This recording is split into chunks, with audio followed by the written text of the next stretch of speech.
A'udzubillahi minasyaitonirrajim. Bismillahirrahmanirrahim. Assalamualaikum warahmatullahi wabarakatuh. Saya Syahrul Amirul Hakim bin Awang, pelajar di bawah sediaan Dr. Mahram Ahmad. Dalam video ini akan membentangkan tentang hasil kertas kerja saya yang bertajuk Budaya Menyambut Tetamu dalam Masyarakat Arab. Baik, tanpa membuang masa, saya akan terus kepada latar belakang kajian. Manusia dan kebudayaan merupakan dua perkara utama yang saling terkait antara satu sama lain dan sukar untuk dipisahkan. Apabila wujudnya manusia, maka akan terwujudlah sebuah kebudayaan dan kebudayaan tidak akan mampu menyerlah tanpa adanya manusia. Di dunia ini, setiap negara dan juga kelompok masyarakat mempunyai kepelbagaian tradisi dan ketamadunan masing-masing yang cukup unik dan berbeza-beza. Begitu juga dengan bangsa dan negara Arab, mereka cukup kaya dengan tradisi dan kebudayaan mereka sejak awal lagi. Budaya atau tradisi Arab sangat mementingkan keramahan terhadap tetamu, kemurahan hati dan harga diri.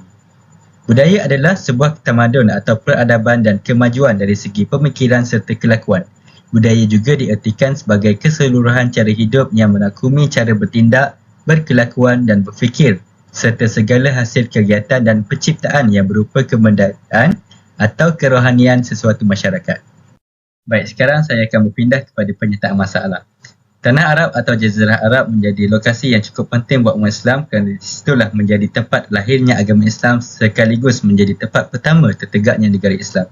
Kajian ini adalah kesinambungan daripada pernyataan Ahmad Shalabi dalam karyanya Sejarah Kebudayaan Islam yang menyifatkan bahawa sebelum kedatangan Islam, bangsa Arab telah pun mempunyai adat istiadat, akhlak dan peraturan hidup yang tersendiri. Adapun dengan kemasukan agama Islam ke tanah Arab telah menjadikan peradaban dan kebudayaan mereka semakin baik. Sebelum kemasukan agama Islam ke tanah Arab, budaya-budaya lokal di sekitar semenanjung tanah Arab telah pun terlebih dahulu berkembang, sehinggakan budaya Islam sendiri banyak berakulturasi dengan budaya-budaya lokal tersebut. Salah satu kebudayaan yang cukup berpengaruh terhadap masyarakat Hijaz adalah kebudayaan Abyssinia atau dikenali sebagai Habsyah. Pernyataan inilah telah mewujudkan kajian ini sebagai satu usaha dalam mencari tahu kebudayaan tanah Arab, latar belakang dan asal-usul masyarakat serta ciri kebudayaan yang dipraktikkan dalam kalangan masyarakat Arab dalam menyambut tetamu. Baik, sebagai objektif kajian pula, kajian ini dibina atas tiga objektif utama iaitu untuk mengetahui makna atau konsep budaya beserta jenis-jenisnya, melihat latar belakang dan asal-usul masyarakat Arab serta mengenal pasti ciri kebudayaan yang dipraktikkan dalam kalangan masyarakat Arab ketika menyambut tetamu. Dan dalam usaha mencapai objektif tersebut, kajian ini telah dijalankan dengan menggunakan pendekatan deskriptif yang berfokuskan kepada kaedah kualitatif iaitu melibatkan kajian kepustakaan dan analisis dokumen sebagai sumber primer untuk mendapatkan data seperti buku atau artikel ilmiah, tesis, jurnal, akhbar dan prosiding di samping mengambil input dari internet. Untuk memudahkan penerangan, saya telah membahagikan dapatan kajian ini kepada tiga tema utama iaitu yang pertama konsep budaya dan jenis-jenisnya, yang kedua latar belakang dan asal-usul masyarakat Arab serta yang ketiga ciri kebudayaan yang dipraktikkan dalam kalangan masyarakat Arab ketika melayani tetamu. Kini kita beralih kepada dapatan kajian yang pertama iaitu konsep budaya dan jenis-jenisnya. Budaya merupakan sebuah tarifan umum yang sukar untuk ditetapkan maksudnya. Hal ini telah dinyatakan oleh sarjana yang bernama Abdul Latif Abu Bakar yang berpandangan bahawa istilah budaya merupakan sesuatu yang sangat sulit untuk ditafsirkan. Manakala kajian Abdul Malik Karim Amrullah pula menjelaskan bahawa budaya terbahagi kepada dua suku kata yang berbeza iaitu budi dan daya.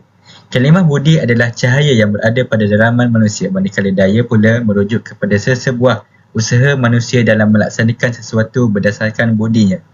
Bagi Moss, Silva dan rakan-rakannya yang lain, mereka menjelaskan budaya merupakan sebuah cara hidup yang sentiasa berkembang dalam memenuhi keperluan asasinya untuk terus hidup. Ia dimiliki oleh sekumpulan manusia dan kemudiannya diwarisi dari generasi ke generasi yang lain. Budaya terdiri daripada banyak unsur yang luas termasuklah sistem agama, politik, adat istiadat, bahasa dan lain-lain. Dalam pengistilahan bahasa Arab pula, Ibnu Manzur mendefinisikan budaya dengan istilah as-saqafah yang membawa maksud kecerdikan. Daripada pengistilahan tersebut, Muhammad Anwar Romli telah menyimpulkan bahawa istilah budaya dan as-saqafah mempunyai falsafah yang sama iaitu sebuah elemen yang berkait rapat dengan akal manusia. Begitu juga dalam penggunaan bahasa Inggeris, culture yang merujuk kepada hubung kaitnya dengan aktiviti pertanian, iaitu merujuk kepada kemajuan dalam sektor pertanian pada zaman Renaissance. Dan sekarang saya berpindah kepada jenis budaya pula.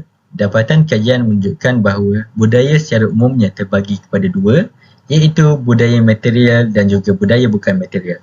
Budaya material adalah budaya yang terdiri daripada objek material yang dihasilkan oleh manusia sendiri. Dengan erti kata yang mudah, budaya material merupakan sebuah budaya yang dapat dilihat dengan mata kasar seperti pakaian, makanan, peralatan dan lain-lain. Manakala budaya bukan material pula merupakan sebuah budaya yang diwujudkan dalam bentuk gagasan pemikiran yang kemudiannya diikuti oleh orang ramai dengan penuh kesedaran. Budaya bukan material terdiri daripada dua aspek, iaitu aspek nilai dan juga aspek norma. Aspek nilai merupakan sebuah komponen yang terdiri daripada kepercayaan, akhlak dan kepuasan. Aspek nilai dalam budaya bukan material berfungsi untuk membezakan kita antara perkara yang baik dan buruk, benar dan salah. Manakala aspek norma pula adalah sebuah komponen yang merujuk kepada tingkah laku yang rata-ratanya kita biasa temui dalam sesebuah masyarakat yang berfungsi untuk mengatur tingkah laku kehidupan manusia. Untuk dapatan kajian yang kedua pula adalah berkaitan dengan latar belakang dan asal-usul masyarakat Arab.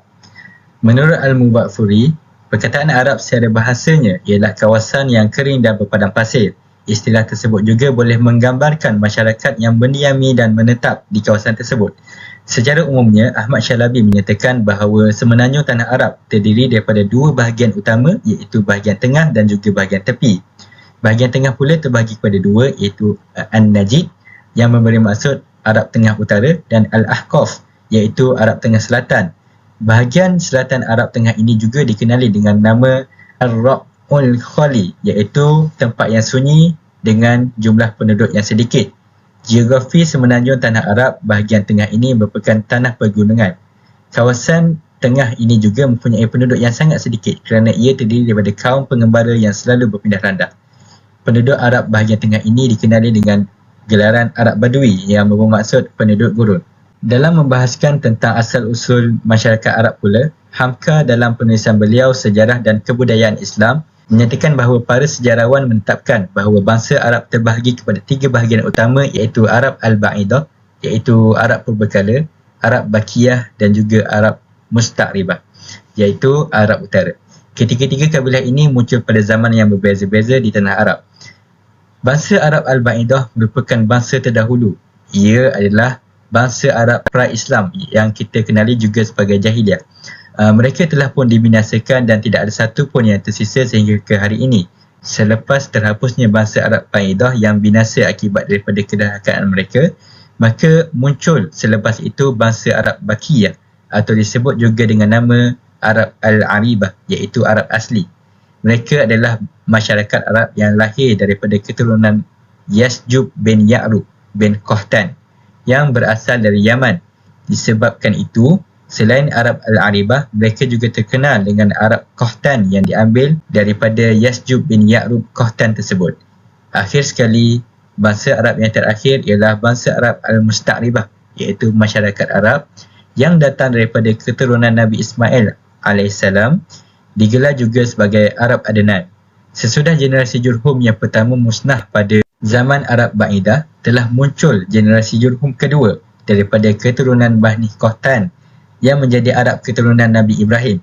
Baginda merupakan moyang tertua dari kalangan Arab Musta'ribah. Anaknya pula, Nabi Ismail telah berkahwin dengan kabilah Bani Qahtan. Maka dari situlah bermulanya Arab Al-Musta'ribah, iaitu orang lain yang telah menjadi bangsa Arab. Baik, sekarang kita berpindah kepada dapatan kajian terakhir yang berkaitan dengan ciri kebudayaan masyarakat Arab ketika melayani tetamu. Kajian ini mendapati terdapat beberapa akhlak dan sikap yang baik dalam kalangan masyarakat Arab Jahiliyah ketika menyambut tetamu. Antaranya ialah pemurah dengan tetamu. Menurut Al-Mubarakfuri, mereka sangat menekankan akhlak ini dalam kehidupan seharian mereka. Sikap ini dapat dilihat apabila mereka menerima kunjungan seorang tetamu pada waktu panas ataupun sejuk yang melampau dan tuan rumah tidak mempunyai harta melainkan unta betinanya.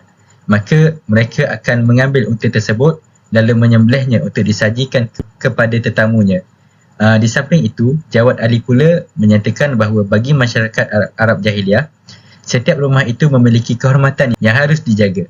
Oleh kerana itu, sebesar atau sekecil apapun keluasan rumah seseorang itu, maka setiap orang harus menjaga kehormatan rumahnya sama seperti rumah orang lain.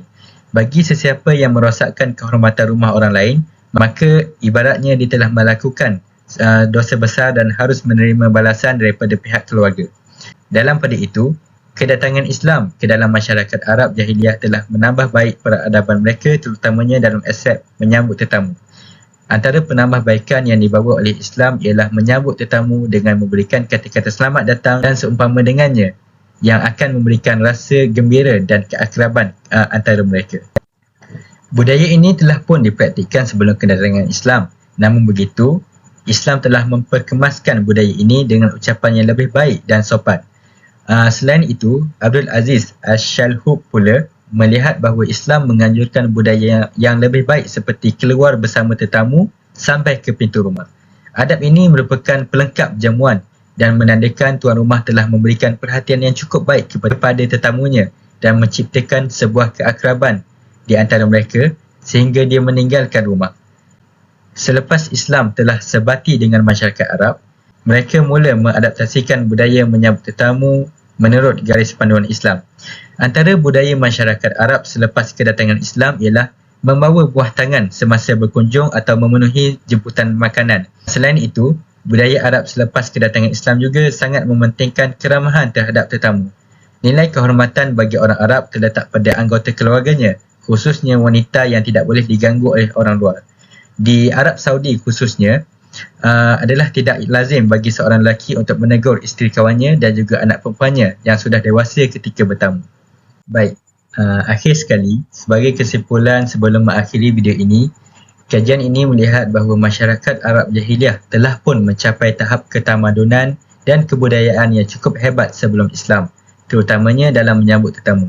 Namun begitu, sikap mereka yang agak keras dan bertentangan dengan ajaran Islam telah menyebabkan mereka dimurkai dan diazab. Walaupun begitu, kehadiran Islam telah berjaya mengubah sikap keras mereka dan mengangkat peradaban mereka ke tempat yang lebih tinggi sehingga ke hari ini. Walau bagaimanapun, berdasarkan kajian ini, terdapat beberapa perkara penting yang perlu ditekankan. Antara perkara yang dicadangkan ialah kajian mengenai budaya menyambut tetamu dalam kalangan masyarakat Arab ini seharusnya diteruskan lagi oleh pengkaji yang lain. Hal ini kerana kajian berkaitan budaya menyambut tetamu amatlah kurang, terutamanya dalam bahasa Melayu. Dan akhir sekali, hakikat yang tidak boleh dinafikan bahawa interaksi antara budaya tidak lagi boleh dielak. Interaksi antara budaya adalah perkara yang mampu memberikan faedah sekiranya ia dimanfaatkan dengan baik. Baik, saya kira itu sahaja daripada saya. Akhir kalam, saya mohon maaf atas salah dan silap sepanjang video ini dirakam. Sehingga kita bertemu lagi pada video yang akan datang. Wabillahi taufiq wal hidayah. Assalamualaikum warahmatullahi wabarakatuh.